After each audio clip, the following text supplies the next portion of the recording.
Giraffes Can't Dance. Giraffes Can't Dance by Giles Andre, illustrated by Guy Parker Reese.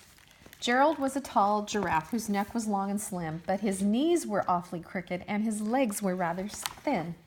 He was very good at standing still and munching shoots off trees, but when he tried to run around, he buckled at the knees.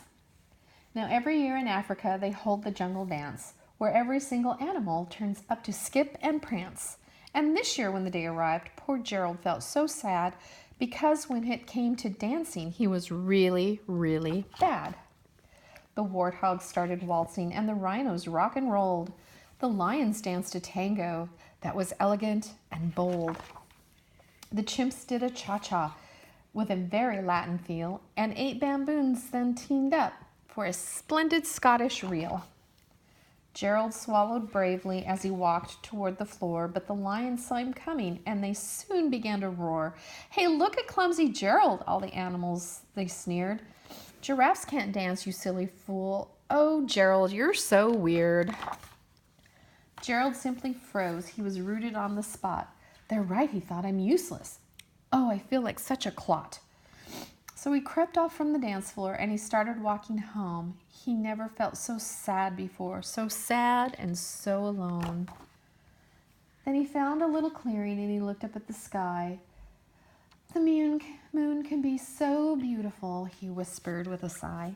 "Excuse me," coughed a cricket, who'd seen Gerald earlier on.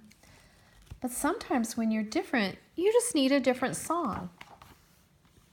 Listen to the swaying grass and listen to the trees. To me, the sweetest music is those branches in the breeze."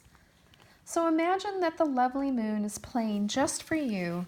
Everything makes music if you really want it to. With that, the cricket smiled and played his violin. Then Gerald felt his body do the most amazing thing. His hoofs had started shuffling, making circles on the ground. His neck was gently swaying and his tail swishing round. He threw his arms out sideways and he swung them everywhere. Then he did a backward somersault and leapt up in the air. Gerald felt so wonderful, his mouth was open wide. "I am dancing! Yes, I'm dancing! I am dancing!" Gerald cried. Then one by one each animal who'd been there at the dance arrived while Gerald boogied on and watched him quite entranced. They shouted, "It's a miracle! We must be in a dream. Gerald's the best dancer that we've ever seen. How did you learn to dance like that? Please, Gerald, tell us how." But Gerald simply twirled around and finished with a bow. And then he raised his head and looked up at the moon and stars above. "We all can dance," he said, "when we find music that we love."